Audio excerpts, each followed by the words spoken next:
Está no ar a Voz do Brasil. As notícias do governo federal que movimentaram o país no dia de hoje. Boa noite. Boa noite para você que nos acompanha em todo o país. Sexta-feira, 11 de abril de 2025. Vamos ao destaque do dia: desenvolvimento e infraestrutura. Investimentos do novo PAC ultrapassam os 711 bilhões de reais. O valor representa 53% do previsto até o final de 2026. Dinheiro aplicado em saúde, educação, transporte, habitação. Graciele Bittencourt. Até 2026 serão investidos por meio do PAC 1 trilhão e 300 bilhões de reais em 23 mil empreendimentos. E segurança hídrica. Mais de 68 obras de abastecimento de água estão em andamento na região Nordeste. Para falar do impacto que esses empreendimentos têm na vida da população, conversamos com o secretário nacional de Segurança Hídrica, Giuseppe Vieira. E você vai ouvir também: caderneta de saúde da criança já está disponível no aplicativo Meu SUS Digital. Pais e responsáveis podem agora conferir pelo celular se as vacinas das crianças estão em dia. Hoje, na apresentação da Voz do Brasil, eu, Mariana Jungmann e Luciano Seixas. E acompanhe a gente ao vivo. Acesse radiogov.ebc.com.br ou o canal Gov na sua TV aberta. Escolas, creches, hospitais, estradas. O novo Programa de Aceleração do Crescimento já investiu até 2024 mais de 711 bilhões de reais em obras pelo país. Isso representa mais da metade do previsto até o fim de 2026. Além de benefícios para a população, as obras contribuem para o aumento do emprego e da renda. Até 2026 serão investidos por meio do PAC 1 trilhão e 300 bilhões de reais em 23 mil empreendimentos. Em dezembro de 2024, 711 bilhões de reais já haviam sido investidos, com mais de 3.800 obras concluídas. Na saúde, o novo PAC está garantindo a compra de 2.222 novas ambulâncias do SAMU, além da construção de 1.478 novas unidades básicas de saúde. Na educação, 990 obras já foram entregues. São escolas, quadras e creches, como a que foi inaugurada em Brasília e que resolveu a vida da secretária Luísa Alves, que conseguiu a vaga tão esperada para o filho Levi, de 1 ano e 3 meses. O horário maravilhoso de 7 a 5, muito importante, né, para a família que trabalha. Com o novo PAC, o programa Minha Casa Minha Vida foi retomado e recebeu investimentos de mais de 1 bilhão de reais. E 80% das obras contratadas foram entregues. Foi graças ao Minha Casa Minha Vida que Juliana dos Santos, de João Pessoa, realizou o sonho da casa própria. Eu achei que eu nunca ia comprar uma casa para mim, um apartamento. Eu estou muito feliz mesmo. E não vejo a hora de estar se mudando para cá e já estar realizando meu sonho com a minha família. Já o programa Água para Todos já entregou 191 obras de abastecimento de água e mais de 54 mil cisternas. No transporte, a proporção de rodovias brasileiras com boas condições de tráfego saltou de 50% em dezembro de 2022 para 75% em dezembro de 2024. E a logística de transporte do país também entrou nos trilhos, com investimentos na ferrovia transnordestina, nas ferrovias de integração oeste-leste e de integração do centro-oeste. Regina Coelho mora em Senador Pompeu, no Ceará, e se orgulha de trabalhar na Transnordestina. Comecei a estagiar na Transnordestina em 2021 até 2023. Já com o aumento das obras pelo novo PAC, a empresa já me contratou. Eu estou podendo dar uma qualidade de vida muito melhor para minha família agora. O secretário especial do novo PAC da Casa Civil, Maurício Muniz, destacou que o programa leva emprego, renda e desenvolvimento aos 4 cantos do país. Maior crescimento de emprego formal, isso é resultado do PAC. Isso que é importante, a população vai ter acesso a mais creche, a mais escola de tempo integral, UBS, hospital, melhores condições de tráfego nas estradas, em todos os setores. Todos os dados sobre o andamento das obras e os valores investidos nas obras do novo PAC estão disponíveis no site gov.br/novopac. Reportagem Graciele Bittencourt. E os investimentos para o novo PAC, o Programa de Aceleração do Crescimento, estão garantidos na nova Lei Orçamentária de 2025. Sancionada pelo presidente Lula, a lei indica quanto e onde será investido os recursos do governo no ano. O orçamento da União garantiu ainda o reajuste do salário mínimo com ganho real para os trabalhadores. Com a sanção do presidente Lula, o orçamento de 2025 estabelece um salário mínimo de R$ 1.518, um aumento real de 2,5%. Nos gastos sociais, a lei orçamentária anual reservou 158 bilhões e 600 milhões de reais para o Bolsa Família. Os benefícios de prestação continuada e renda mensal vitalícia vão contar com mais de 113 bilhões. Para a educação, a LOA garantiu 226 bilhões de reais e para a saúde, 245 bilhões. Para os investimentos federais foram reservados 166 bilhões, sendo quase 58 bilhões para o Programa de Aceleração do Crescimento. O PAC garante investimentos em diversas áreas, como infraestrutura, saúde, cidades sustentáveis e transição energética. A LOA 2025 prevê também que as contas públicas vão fechar o ano com saldo positivo, ou seja, com um superávit primário de 14 bilhões e 500 milhões de reais. Nazi Brum para a Voz do Brasil. Segurança hídrica para o Nordeste. A região conta com 68 obras públicas de abastecimento de água, que somam mais de 10 bilhões e 400 milhões de reais. Uma delas é a barragem de Oiticica, no Rio Grande do Norte, que tem capacidade para abastecer até 2 milhões de pessoas. Para falar sobre os impactos da barragem e das demais obras na vida das pessoas, a gente conversou com o secretário nacional de Segurança Hídrica do Ministério da Integração e do Desenvolvimento Regional, Giuseppe Vieira. Vamos ouvir a entrevista gravada. Boa noite, secretário. Boa noite, Mariana. Boa noite, Luciano. Prazer estar aqui mais uma vez na Voz do Brasil. Perfeito. No mês passado foi inaugurada a barragem de Oiticica, no Rio Grande do Norte. Quais impactos dessa obra para a população e o desenvolvimento da região do Seridó Potiguar? Bom, primeiro dizer que a região do Seridó do Potiguar é a região mais carente de disponibilidade hídrica do Rio Grande do Norte. Então, a barragem ela vem justamente para suprir essa carência através do processo de acumulação de água superficial no entorno dessa barragem. É uma barragem que tem uma capacidade de acumulação de mais de 700 milhões de metros cúbicos de água. Então, é bastante água para atender todos aqueles municípios que compõem o Seridó Potiguar, né, que vai beneficiar em torno de 290 mil habitantes, né, que é a população que vive na região, né, que é o potencial dela. E no nível mais alto de operação, ela poderia beneficiar muito mais. Então, é bastante água, tanto para abastecimento humano, como também para proporcionar o desenvolvimento através de outras atividades produtivas, seja turismo, seja atividades de lazer, turismo e agricultura também. Pois é, ela foi ampliada, né, a barragem, né, secretário? Assim que foi concluindo, né, toda a estrutura de concreto do corpo da barragem, foi feita uma nova batimetria e recalculado, né, pelo tamanho do lago que vai se formar na sua cota mais alta, e aí foi recalculado o volume de acumulação que proporcionou esse aumento aí de mais de 200 milhões de litros aí, chegando em mais de 700 milhões de litros de metros cúbicos a ser acumulado em sua cota máxima. Além da barragem de Oiticica, a região Nordeste passou a contar com outras 68 obras para assegurar o abastecimento de água para a população. Como é que está o andamento dessas obras e o cronograma de entrega, secretário?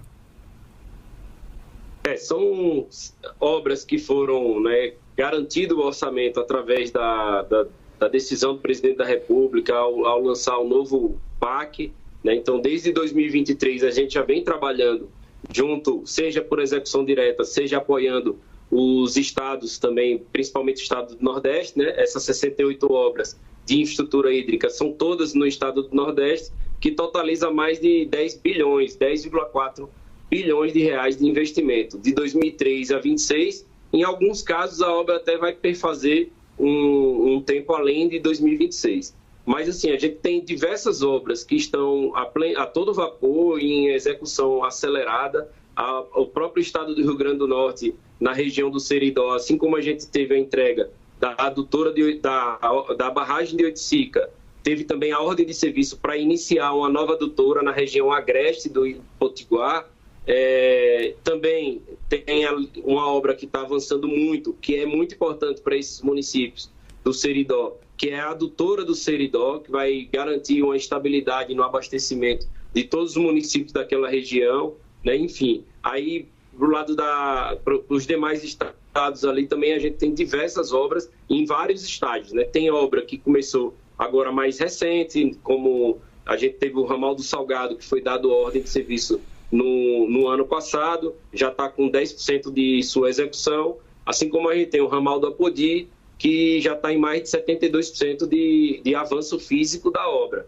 Ou seja, a gente tem obra em todo estágio, demonstrando aí que dentro da carteira do novo PAC, a segurança hídrica, as obras de infraestrutura hídrica é uma prioridade estabelecida pelo presidente Lula e pelo ministro Valdez, e aí garantindo, né, seja por obras executadas diretamente pelo Ministério e por suas vinculadas, seja também no apoio e nessa relação de parceria com os estados, através dos convênios, termos de cooperação. Uma parte dessas obras que o senhor mencionou faz parte do projeto maior de transposição do Rio São Francisco também, não é isso, secretário? Faz sim. O próprio ramal do Apodi, o ramal do Salgado, elas são obras que fazem parte do grande projeto de integração do São Francisco, que está sendo continuado.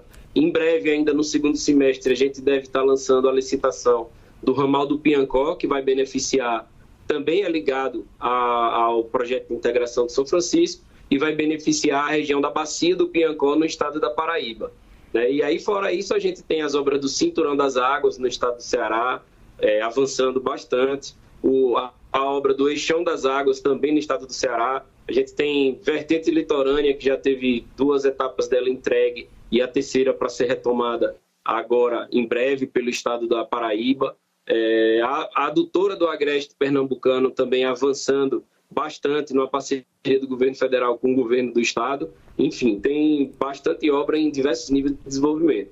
E inclusive, aproveitar aqui a oportunidade de dizer que a gente já está em vias de dar a ordem de serviço da duplicação do bombeamento, né? É um assunto que a gente já discutiu aqui na Voz do Brasil, quando lançou o edital de licitação. A gente conseguiu concluir toda a etapa da licitação, agora já está com o contrato em vias de assinatura para o presidente Lula poder ir no projeto de integração e assinar essa ordem de serviço junto com a população beneficiada.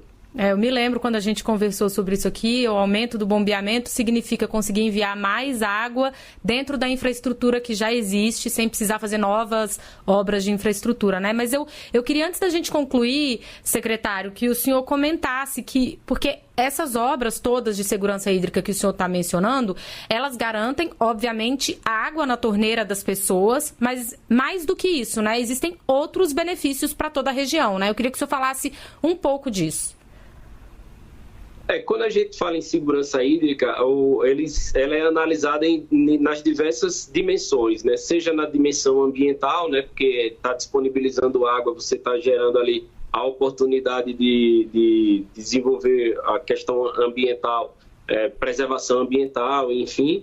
Seja na dimensão industrial, porque toda planta industrial necessita de água, então você tendo essa disponibilidade hídrica, é possível também chegar, né, na região indústrias para se instalar e, obviamente, a agricultura irrigada, né, para garantir a geração e a produção de alimentos de baixas emissões, alimentos saudáveis e garantir a soberania alimentar de um povo que, historicamente, sempre foi muito sofrido por não conseguir ter água e, com relação a isso, né, pela falta de água, perder sua produção, perder seus animais. Então, quando a gente vem com toda a implantação quando a gente vem com a implantação dessa infraestrutura, a gente está possibilitando que consiga realmente plantar e colher, que consiga criar seus animais e ter uma dignidade ali na sustentação de sua família também.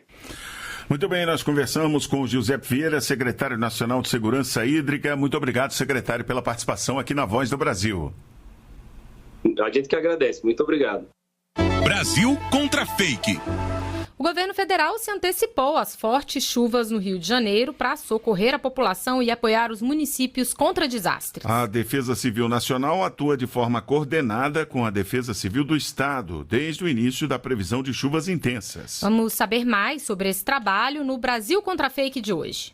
É mentira que o governo federal não esteja ajudando o Rio de Janeiro diante das chuvas que caem no estado. A Defesa Civil Nacional atua de forma coordenada com as defesas civis locais, desde antes das chuvas caírem, como explica Volney Wolff, secretário nacional de Proteção e Defesa Civil. A Defesa Civil Nacional trabalha com a Defesa Civil do Rio de Janeiro desde antes de caírem as primeiras chuvas que estão atingindo o estado. Já no primeiro dia de abril, o INMET, o CEMADEM, alertaram para a possibilidade de chuvas extremas. O SENAD, que é o Centro Nacional de Gerenciamento de Riscos e Desastres, elevou o nível de atenção para o estado. Em 3 de abril, reunimos mais de 250 técnicos das defesas civis municipais e do estado do Rio de Janeiro. Essa reunião serviu para planejar a resposta ao evento climático que se aproximava. Quando os eventos se intensificaram em Angra dos Reis, o SENAD acompanhou em tempo real a Defesa Civil local, oferecendo todo o apoio necessário. No domingo, 6 de abril, foi publicada uma edição extra do Diário Oficial, com 2 portarias reconhecendo a situação de emergência dos municípios de Angra dos Reis e Petrópolis, agilizando a destinação de recursos federais para ambas as cidades. A antecipação às chuvas foi fundamental nessa situação, e o Defesa Civil alerta. Ferramenta gratuita desenvolvida pelo governo federal alertou a população a tempo, como já nos contou aqui na Voz do Brasil o ministro da Integração e Desenvolvimento Regional, Valdez Góes. Diante desse evento foi utilizado tanto o sistema mais extremo, né, como também aquele que ainda está tempo para as pessoas se prevenirem. E por isso nós não tivemos nenhum óbito em Angra dos Reis. Deve-se muito ao sistema Defesa Civil Alerta. De 2022 até hoje, o Ministério da Integração e Desenvolvimento Regional dedicou para o estado do Rio de Janeiro 63,6 milhões de reais para ações de assistência humanitária e restabelecimento, e de 59,9 milhões para reconstrução em regiões afetadas por eventos extremos. Na hora que se informar, busque fontes confiáveis. Reportagem Antônio Gonçalves. Para mais informações, acesse gov.br/Brasil Contra Fake. Mais de 4 milhões de trabalhadores começam a receber o abono salarial na próxima terça-feira. O pagamento do terceiro lote será feito aos trabalhadores nascidos em março e abril. Os valores variam de R$ 127 mil a R$ 1.518, conforme a quantidade de meses trabalhados em 2023. O abono será pago por meio da Caixa Econômica Federal a trabalhadores da iniciativa privada com direito ao PIS. E os servidores públicos com direito ao PASEP recebem pelo Banco do Brasil. Os valores vão estar disponíveis para saque até 29 de dezembro. Informações podem ser solicitadas pelo telefone 158. Os indicadores de qualidade da educação superior foram apresentados hoje pelo INEP, o Instituto Nacional de Estudos e Pesquisas Educacionais Anísio Teixeira. Os resultados apontam os desempenhos dos alunos de instituições de ensino superior. E os números apoiam a construção de políticas públicas no país.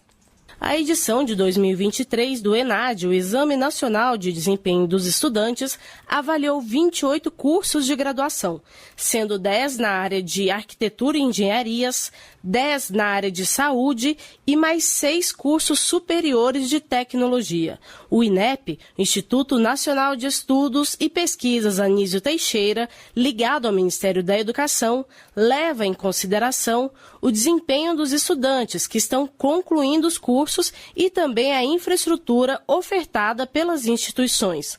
São considerados, por exemplo, o nível de qualificação dos professores e os recursos didáticos utilizados. A partir disso, as faculdades recebem nota que vão de 1 a 5. Ao todo, foram avaliados os desempenhos de mais de 400 mil estudantes, de 1.347 instituições de ensino superior, sendo a maioria de instituições privadas. Desse total de alunos, 43,7% foram beneficiados por subsídios ou financiamentos públicos. Segundo Ulisses Teixeira, diretor de avaliação da educação superior do INEP, eles tiveram desempenho melhor do que os demais estudantes. Mas os estudantes que recebem algum tipo de auxílio, seja auxílio moradia, alimentação, permanência ou outro, eles têm, em quase todos os casos, notas médias mais altas do que os estudantes que não recebem auxílio permanência.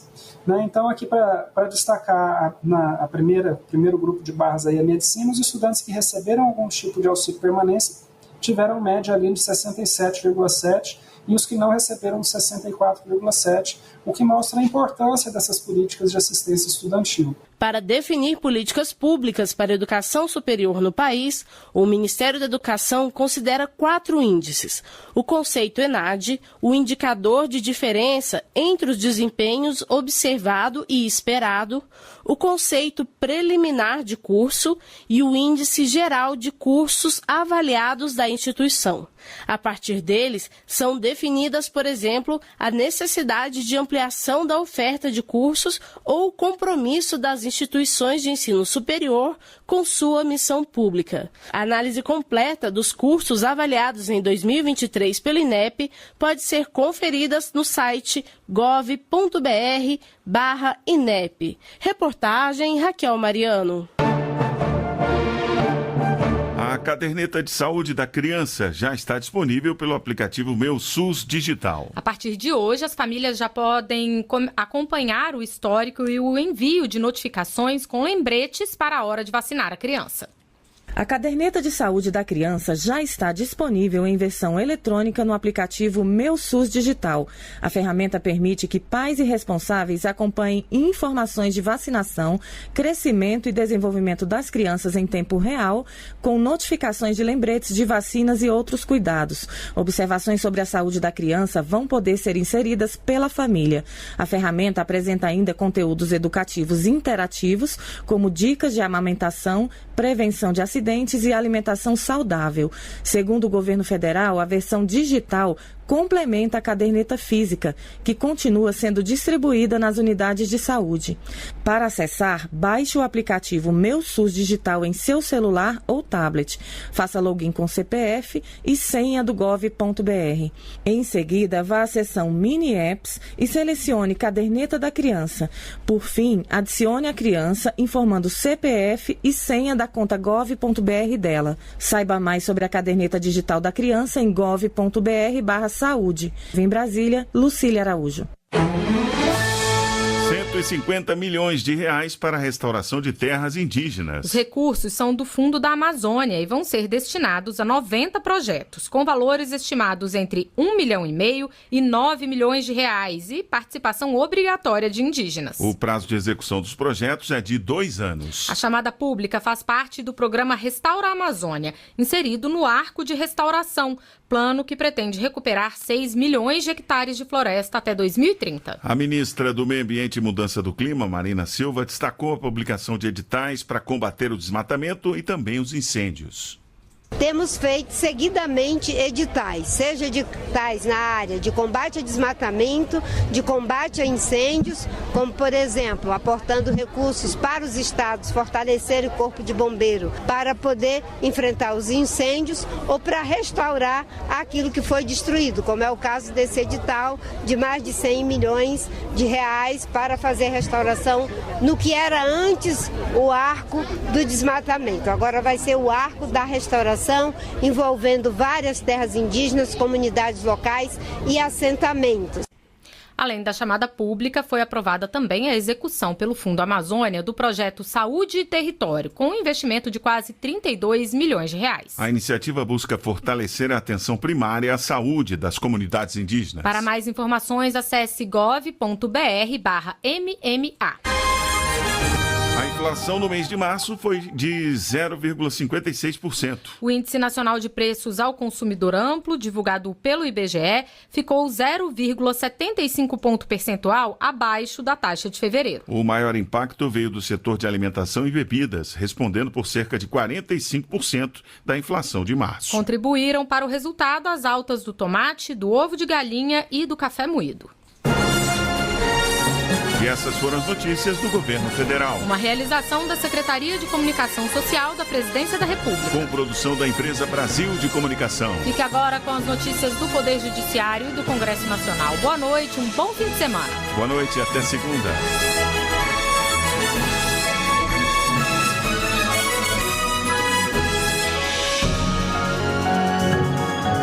A Voz do Brasil. Governo Federal.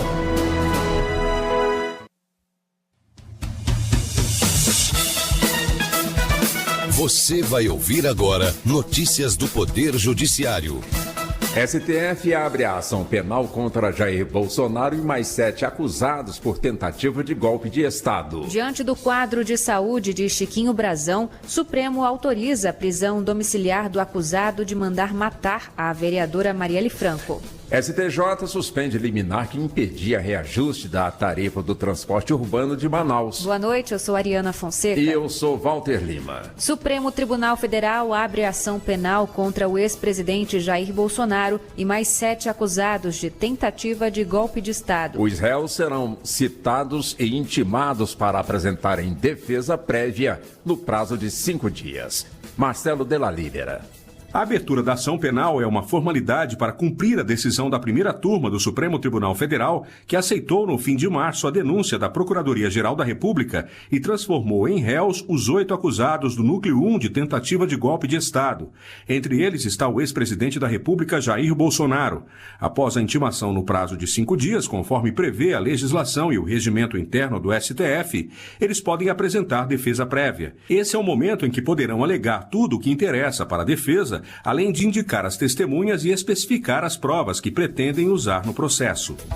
O ministro do STF, Alexandre de Moraes, relator da ação penal aberta contra os acusados de planejar o assassinato da vereadora Marielle Franco e do motorista Anderson Gomes em 2018, concedeu prisão domiciliar ao deputado federal João Francisco Inácio Brazão, o Chiquinho Brazão, preso desde março do ano passado. O ministro explicou que concedeu a prisão domiciliar humanitária diante do relatório médico do acusado, que indicou alta possibilidade de sofrer mal súbito com risco elevado de morte. Brazão, que atualmente está na Penitenciária Federal de Campo Grande, no Mato Grosso do Sul, também terá que usar tornozeleira eletrônica, não poderá utilizar redes sociais, nem dar entrevistas, além de não poder se comunicar com os demais envolvidos no caso, ou receber visitas, salvo de pessoas autorizadas. Em caso de deslocamento por questões de saúde, ele deverá requerer autorização prévia, com exceção de situações de urgência e emergência. Suspensa liminar da Justiça do Amazonas que impedia reajuste na tarifa do transporte público urbano de Manaus. A decisão é do ministro Herman Benjamin, presidente do STJ. Fátima Uchoa. Ao aceitar parcialmente o pedido do município de Manaus, o ministro Herman Benjamin considerou entre os argumentos que a interferência judicial no reajuste tarifário poderia comprometer as contas públicas, obrigando o município de Manaus a remanejar recursos de áreas essenciais para manter os subsídios ao transporte. A suspensão vale até o julgamento em primeiro grau da ação civil pública ajuizada pelo Ministério Público do Amazonas. Empresa de call center é condenada por ameaçar e punir operadora por apresentar atestados. A decisão é da segunda turma do TST, Anderson Conrado. De acordo com o processo, uma operadora de telemarketing da TEL, Centro de Contatos de Palmas, no Tocantins, foi ameaçada de demissão por apresentar atestados médicos. Ela também foi punida pela empresa com a perda de folga aos sábados e o bloqueio de troca de turno com colegas. O caso chegou ao Tribunal Superior do Trabalho e a segunda turma aumentou a indenização para R$15 mil, por considerar muito pequeno o valor de R$5 mil fixado nas instâncias anteriores. A decisão foi unânime. Justiça Federal condena ex-secretário e 2 agentes públicos por crimes ambientais em área de proteção ambiental da Mata Atlântica, em Petrópolis, no Rio de Janeiro. A ação teve origem no Ministério Público Federal. Vanessa Pereira. De acordo com a denúncia do MPF, o ex-secretário municipal de Meio Ambiente emitiu licenças ambientais irregulares para uma empresa de loteamento imobiliário entre os anos de 2014 e 2015, mesmo após o Instituto Estadual do Ambiente apontar a falta de licenciamento válido e os danos ao ecossistema local. Já os outros 2 agentes públicos que atuavam na fiscalização da Reserva Biológica de Araras foram condenados por descumprimento de obrigação ambiental. Ainda cabe recurso da decisão. Você acompanha outras notícias do Poder Judiciário em 104,7 FM para o Distrito Federal e em torno. Ou pelo canal 1.3 da TV aberta em Brasília. Ouça também pelo TuneIn de qualquer lugar do mundo. E baixe agora o TV Justiça Mais, disponível na loja de aplicativos do seu celular. Uma boa noite. Bom fim de semana e até segunda-feira. Notícias do Poder Judiciário, uma produção da Rádio Justiça, Supremo Tribunal Federal.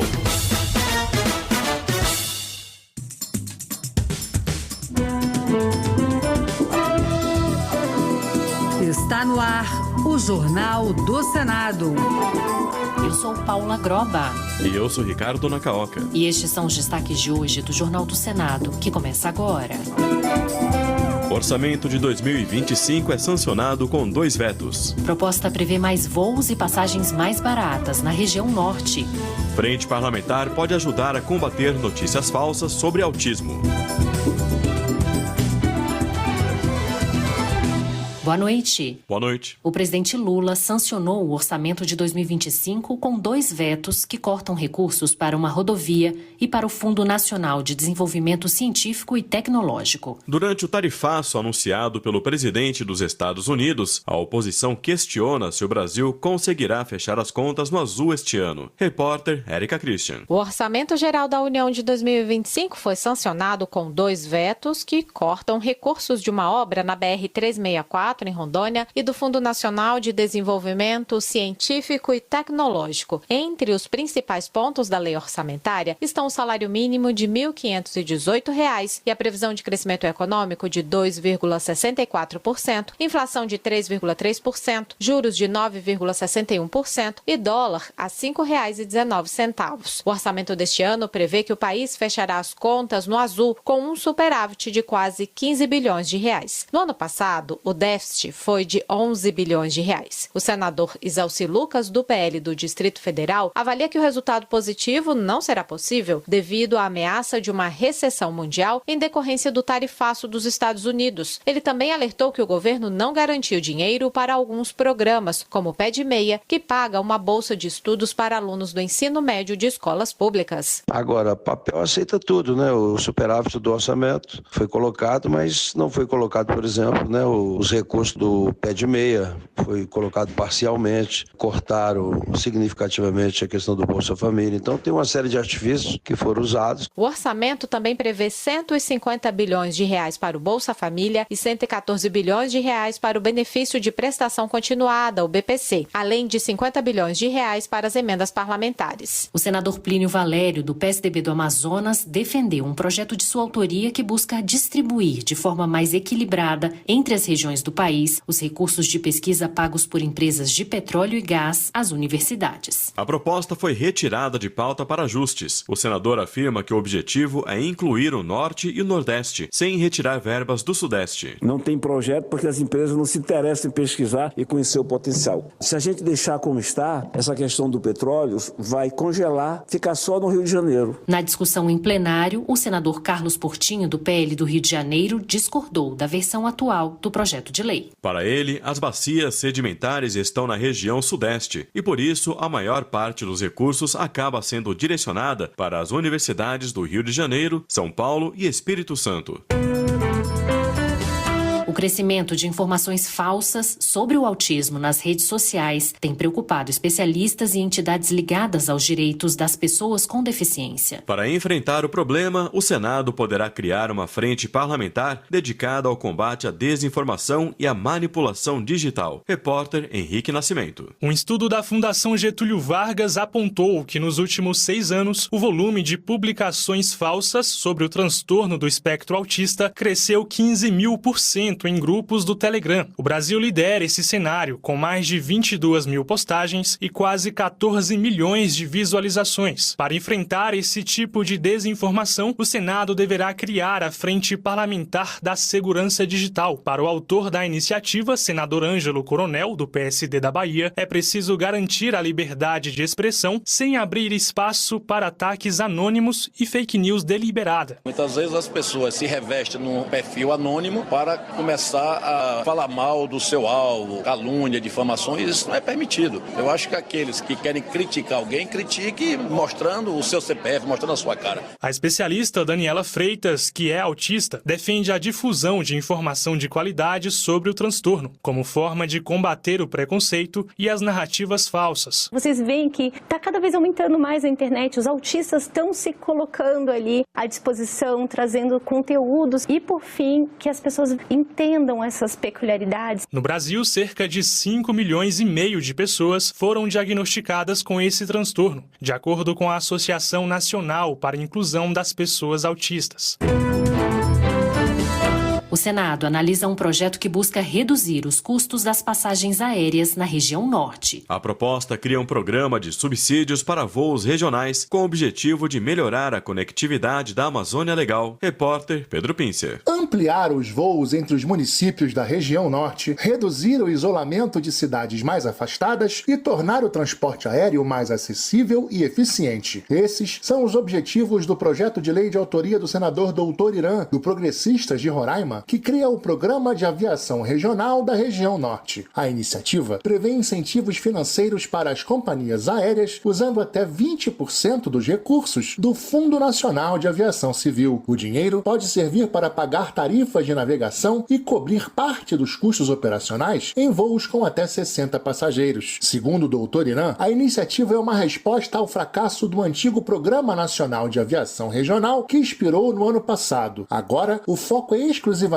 a região norte, com soluções pensadas para a realidade local. Fomentar a exploração potencial turística da nossa região, aumentar o fluxo de passageiros e acesso à população, baratear passagens aéreas regionais, previsão de incentivos econômicos via subvenção. O projeto, que também pretende integrar os aeroportos da região à malha aérea nacional e facilitar o transporte de medicamentos e alimentos, deve começar a sua análise pela Comissão de Fiscalização e Controle. O dia 13 de abril marca a celebração do hino nacional brasileiro, mais do que letra e melodia, um símbolo da identidade do país. Em 2025, serão 103 anos desde que o presidente Epitácio Pessoa sancionou a lei que oficializou a versão atual do hino. Os detalhes com a repórter Isabel Cristina. A melodia do hino nacional brasileiro foi composta por Francisco Manuel da Silva, em 1831, após a abdicação de Dom Pedro I, em um período de transição para o país. A primeira execução oficial ocorreu em 13 de abril de 1831, data que hoje marca o Dia do Hino Nacional. Inicialmente, o hino era apenas ouvido e não cantado. A letra atual, escrita por Joaquim Osório Duque Estrada em 1909, foi oficializada em 1922, no centenário da Independência.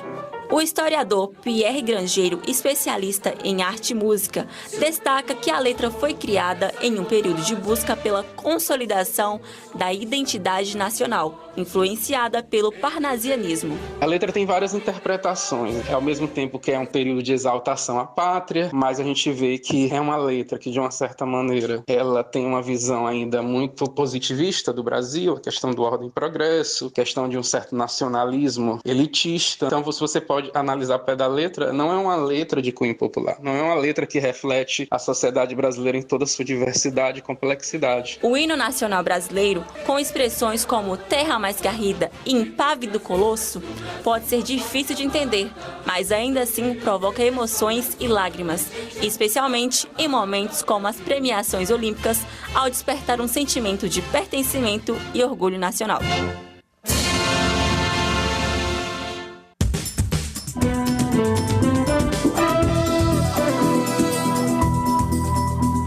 Com trabalhos técnicos de Eliseu Caires, o Jornal do Senado fica por aqui. Acompanhe agora as notícias do Tribunal de Contas da União e da Câmara dos Deputados. Boa noite. Boa noite e um bom fim de semana.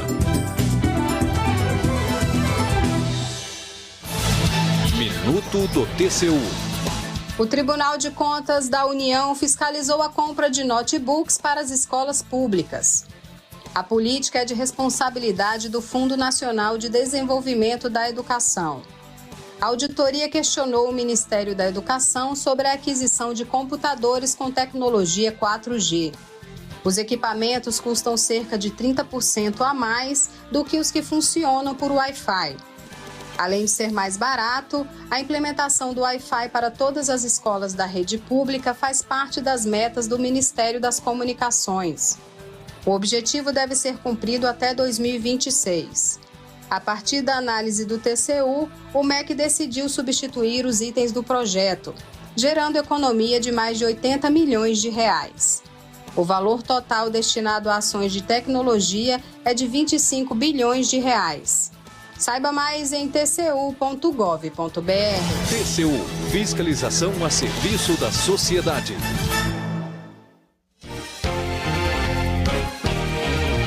Jornal Câmara dos Deputados.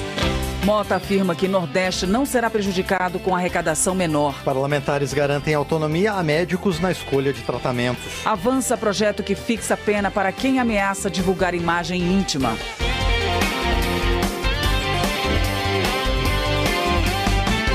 Boa noite. Já pode seguir para a análise do plenário o projeto que estabelece punição para quem ameaça divulgar imagens íntimas. A repórter Paula Moraes acompanhou a aprovação do texto na CCJ e traz mais informações. A Comissão de Constituição e Justiça da Câmara aprovou uma proposta que estabelece penas para quem ameaça divulgar imagens íntimas ou produz registro, inclusive com o uso de inteligência artificial, para incluir pessoas em cenas de nudez ou atos sexuais. Segundo o texto aprovado, passa a incorrer nas mesmas penas do crime de extorsão, ou seja, reclusão de 4 a 10 anos e multa, quem tentar obter vantagem ameaçando divulgar conteúdo da vítima contendo partes íntimas ou cena de nudez, ato sexual ou libidinoso. O texto aprovado aumenta a pena para quem produzir, fotografar, filmar ou registrar conteúdo com cena de nudez ou ato sexual ou libidinoso de caráter íntimo e privado sem autorização dos participantes. Hoje, a pena é detenção de 6 meses a 1 ano e multa e passa a ser reclusão de 1 a 2 anos e multa. Durante a discussão da proposta, o deputado Carlos Jordi, do PL do Rio de Janeiro, destacou o crescimento dos crimes virtuais e a necessidade de combatê-los. Porque são práticas realmente deploráveis. São questões que atacam muitas vezes as vítimas de forma silenciosa. As pessoas ficam com medo de se expor, de serem expostas e também de expor que está acontecendo isso e não procuram, às vezes, as autoridades. A deputada Maria do Rosário, do PT do Rio Grande do Sul, ressaltou a inovação do projeto. Nós estamos aqui para enfrentar um crime grave, mas ver o trabalho bem realizado e o relatório, inclusive, numa das primeiras legislações deste contexto da inteligência artificial, já adotando essa dimensão também. O projeto ainda depende de votação pelo plenário. Da Rádio Câmara de Brasília, Paula Moraes. Segurança Pública. Alberto Fraga, do PL do Distrito Federal, critica a intenção do governo de enviar mensagens para celulares roubados como forma de inibir a revenda. De acordo com o deputado, a medida é absurda e reflete a incapacidade do governo de enfrentar a violência de forma concreta. Alberto Fraga também acusa o Supremo Tribunal Federal de estar aparelhado e inerte diante das ações do governo. O parlamentar cita como exemplo os gastos excessivos do Palácio do Planalto com viagens presidenciais. José Medeiros, do PL de Mato Grosso, acusa o governo federal de favorecer criminosos em vez de investir na segurança da população. Segundo ele, o crime organizado ganhou força após declarações do presidente Lula e de decisões do Supremo que enfraqueceram a atuação policial. José Medeiros acredita que 2026 será decisivo para reverter o crescimento da violência. O congressista também lamenta que lideranças políticas da esquerda envolvidas em irregularidades sejam libertadas pela justiça para voltar ao cenário eleitoral. Justiça. Clarissa Tércio, do PP de Pernambuco, exalta a manifestação ocorrida na Avenida Paulista em favor da anistia aos presos de 8 de janeiro. Ao defender a liberdade de expressão, a deputada levanta a possibilidade de o judiciário perseguir e dar tratamento desigual aos envolvidos no ato de 2023. Para Welter, do PT do Paraná, quem pede anistia confessa sua culpa. O deputado opina que os acusados devem provar sua inocência ao longo do processo judicial e que o parlamento não deve pautar a anistia antes do julgamento, sob o risco de ser desmoralizado. Flávio Nogueira, do PT do Piauí, afirma que caso as instituições democráticas não tivessem agido, os atos de 8 de janeiro de 2023 poderiam ter se tornado um novo 31 de março de 1964. Para ele, a democracia exige vigilância constante diante de setores que cultivam um pensamento golpista. Ivan Valente, do PSOL de São Paulo, classifica como farsa a tentativa de cassar o mandato de Glauber Braga, do PSOL do Rio de Janeiro. Na sua leitura, o relatório aprovado no Conselho de Ética foi estruturado para atacar a postura combativa do deputado e desmerecer seus mais de 80 mil votos. Otônio de Paula, do MDB do Rio de Janeiro, também opina que punir um deputado com a cassação é uma medida extrema e que desrespeita a vontade popular. Em seu entendimento, Glauber Braga teve uma reação humana a uma provocação verbal, o que não configuraria quebra de decoro. Fernanda Melchiona, do PSOL do Rio Grande do Sul, classifica o processo de cassação de Glauber Braga como uma perseguição política e uma farsa articulada no Conselho de Ética. A deputada denuncia o desrespeito aos ritos da casa e o uso de critérios desiguais na punição de parlamentares. Direitos Humanos. Valmir Assunção, do PT da Bahia, repercute a realização do acampamento Terra Livre e reforça a luta dos povos indígenas pela demarcação de suas terras. O deputado afirma que é urgente garantir esses direitos e proteger as comunidades contra a violência. O parlamentar denuncia ataques e perseguições sofridos pelos indígenas em diversas regiões do país. Valmir Assunção defende que o Estado tome medidas para coibir esses crimes e reafirma a necessidade de avançar nas políticas de proteção e reconhecimento dos povos originários. Padre João, do PT de Minas Gerais, manifesta apoio à luta dos povos indígenas e critica iniciativas que negam direitos como o marco temporal. Ele destaca a presença indígena na política e reforça a importância de garantir territórios e proteção contra a violência. Padre João também apresenta ações voltadas ao desenvolvimento rural, como entrega de equipamentos para a recuperação de nascentes e fortalecimento da agricultura familiar. Ele enfatiza a importância do cooperativismo e da geração de renda para comunidades do interior. Economia. Helder Salomão, do PT do Espírito Santo, defende o projeto que isenta do imposto de renda quem ganha até R$5.000. O parlamentar avalia que o sistema atual força trabalhadores de renda média a pagarem alíquotas mais altas que os grandes empresários. Segundo Helder Salomão, a proposta equilibra a arrecadação ao taxar grandes rendas, começando com 0,83% para quem ganha acima de R$600 mil ao ano e chegando a 10% para rendimentos superiores a R$1.200.000. Para ele, a medida beneficia 26 milhões de brasileiros. Projeto de Zé Trovão, do PL de Santa Catarina, proíbe que governo federal retenha recursos esquecidos de contas bancárias inativas. O parlamentar alega que esse dinheiro é da população e deve ser devolvido diretamente ao povo por meio de PIX. Além disso, Zé Trovão sustenta que a retirada de impostos sobre a importação de sardinha e de vinhos estrangeiros prejudica os produtores do sul do país. Para o deputado, a política econômica do governo favorece a importação em vez de valorizar a produção nacional. Presidência. O presidente da Câmara afirma que Nordeste não será prejudicado com perda de arrecadação e de representatividade. O repórter Luiz Gustavo Xavier tem mais detalhes. O presidente da Câmara, Hugo Mota, defendeu que o Nordeste tenha cada vez mais uma atuação política de protagonismo no cenário nacional e afirmou que a região não será prejudicada com perda de arrecadação e de representatividade. Mota participou de reunião do Consórcio Interestadual de Desenvolvimento Sustentável do Nordeste, chamado de Consórcio do Nordeste, para discutir as demandas dos governadores da região.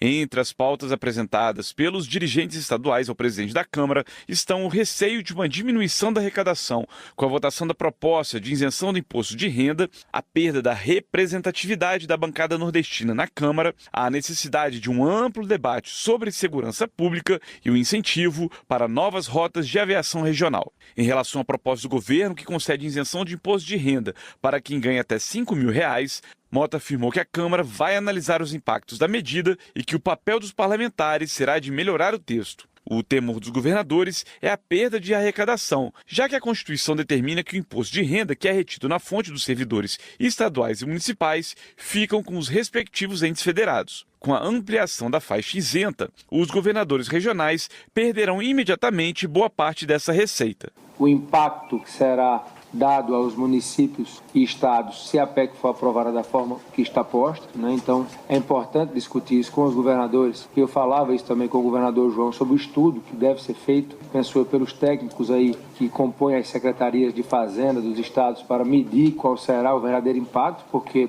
da mesma forma que se busca a isenção do imposto de renda até a renda de R$ 5.000 para essas pessoas, nós temos também a compensação que o Congresso terá que elaborar para poder conceder esse benefício, que é muito justo do ponto de vista tributário. Hugo Mota voltou a afirmar também que vai buscar a construção de um acordo com o Supremo Tribunal Federal para evitar a perda de representatividade do Nordeste na Câmara dos Deputados. Uma das sugestões é alterar o número de deputados federais dos atuais 513 para 527 parlamentares. O STF decidiu que o número de deputados de cada estado deve ser revisto em razão do censo de 2022. A Corte fixou o prazo até 30 de junho deste ano para que o Congresso Nacional edite lei complementar para revisar a distribuição do número de cadeiras de deputados federais em relação à população de cada estado. Nós temos que atuar de maneira que possamos evitar que isso aconteça. Nós sabemos que estudos precisam ser feitos dentro até do próprio orçamento da Câmara Federal, porque nós não queremos que uma decisão possível que possa ser aquela que a Casa entenda tomar de aumentar o número de vagas, que isso não venha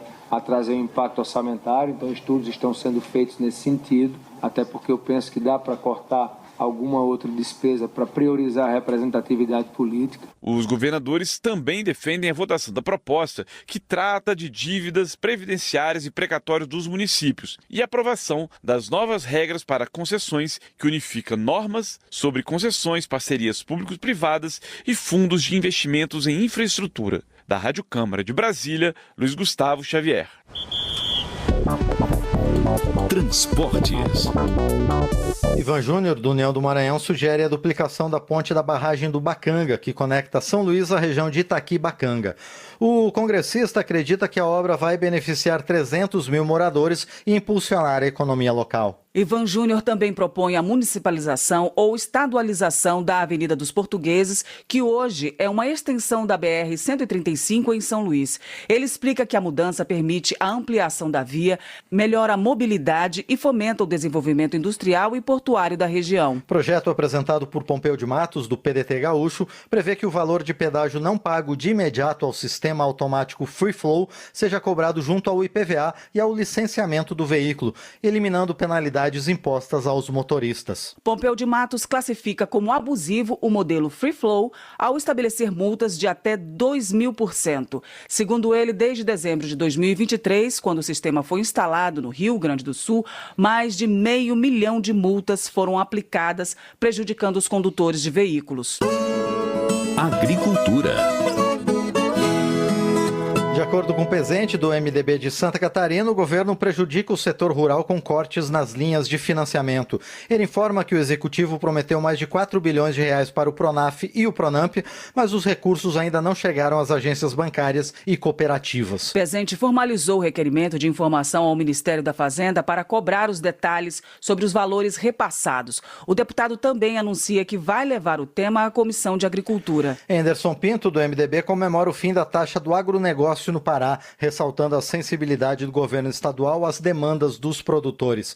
Para ele, a medida fortalece a competitividade do setor, responsável por 65,7% das exportações paraenses em 2024. Anderson Pinto destaca as melhorias na segurança pública do Pará, fruto do diálogo entre o governo estadual e a sociedade com foco no desenvolvimento. Ele ainda solicita ao governo federal soluções para questões fundiárias e ambientais pendentes na região.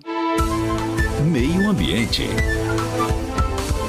Kátia Dias, do Republicanos, reafirma que a proteção animal é uma de suas bandeiras na Câmara. Ela lamenta o aumento de 37% das denúncias de violência contra animais em Minas Gerais este ano e antecipa que vai apresentar algumas propostas relacionadas ao tema. Kátia Dias aponta que o cuidado com os animais está diretamente ligado à saúde pública, à sustentabilidade e à qualidade de vida, especialmente de idosos e pessoas com deficiência. Ela conclama os colegas parlamentares a apoiarem projetos em defesa da causa. Antônio Andrade, do Republicanos do Tocantins, celebra a reinauguração de uma clínica popular voltada ao bem-estar animal em Gurupi.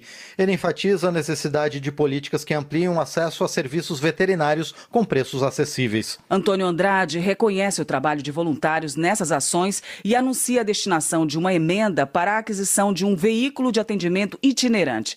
Ele frisa que iniciativas como essa merecem apoio para garantir mais proteção aos animais e benefícios à saúde pública. Saúde.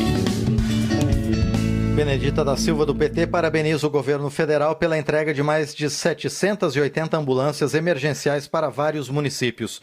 A deputada informa que, desse total, 48 serão destinados ao Rio de Janeiro, reforçando os avanços na área de saúde do estado. Além disso, Benedita da Silva celebra o anúncio da contratação de quase 2.300 profissionais para o programa Mais Médicos, 64 deles para atuar no Rio de Janeiro.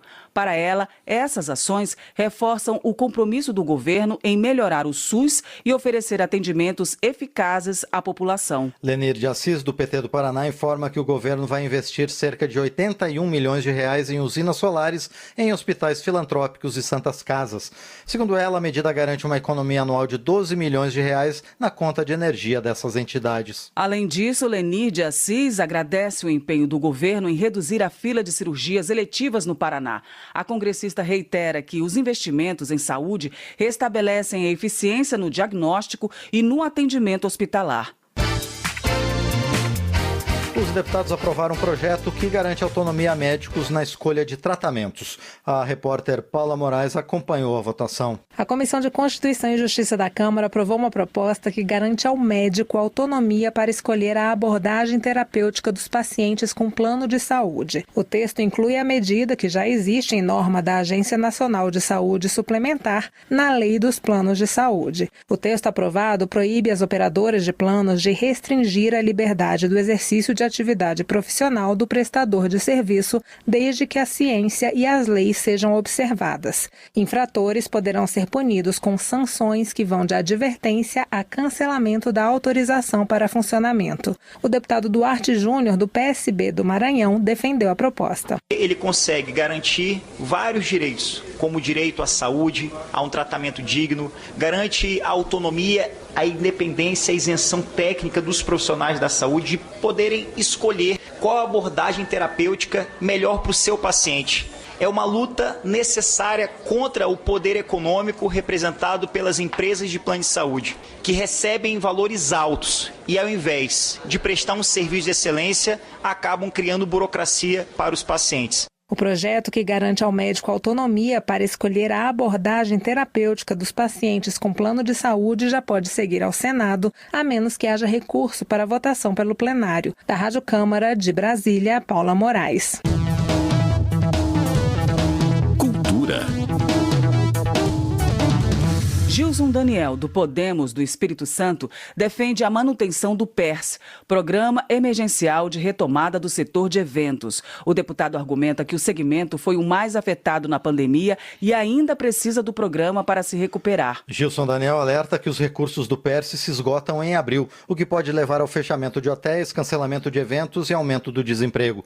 Ele propõe uma transição gradual do programa ao longo de 5 anos para evitar impactos abruptos no setor. Pastor Henrique Vieira, do PSOL, celebra a parceria firmada entre Universidade Federal do Rio de Janeiro, o Museu da República e o Instituto do Patrimônio Histórico e Artístico Nacional para catalogar objetos das religiões de matriz africana antes tratados como provas de crime. Pastor Henrique Vieira destaca que a iniciativa envolve 10 casas de terreiro e busca uma reparação histórica contra o racismo religioso, reforçando o papel do Estado laico em promover a diversidade e combater a intolerância. Educação. Sidney Leite, do PSD, comemora a inclusão de novas unidades do Instituto Federal de Educação em municípios do Amazonas, como Boca do Acre, Humaitá, Iranduba, Santo Antônio do Içá e Manicoré. Sidney Leite também celebra a construção do campus da Universidade Federal do Amazonas em São Gabriel da Cachoeira e a conclusão da unidade de Tefé, além da entrega oficial do campus de Eirunepé, no Alto Juruá. Esporte. Enfermeira Rejane, do PCdoB do Rio de Janeiro, cita projetos de sua autoria para fortalecer o futebol feminino, incluindo o repasse de recursos e a valorização da modalidade. Ela pede ainda o apoio dos colegas para a criação de uma frente parlamentar voltada ao tema. Enfermeira Rejane lembra que o futebol feminino já foi proibido no passado e que ainda enfrenta desafios para alcançar a equidade. Nesse sentido, ela reforça que é fundamental garantir visibilidade e oportunidades para as mulheres no esporte, promovendo saúde e empoderamento. Termina aqui o Jornal Câmara dos Deputados, com trabalhos técnicos de Everson Urani e apresentação de Márcio Aquiles Sardi e Val Monteiro. Boa noite. A Voz do Brasil volta na segunda-feira. Uma boa noite para você e bom final de semana. Você ouviu A Voz do Brasil. Boa noite.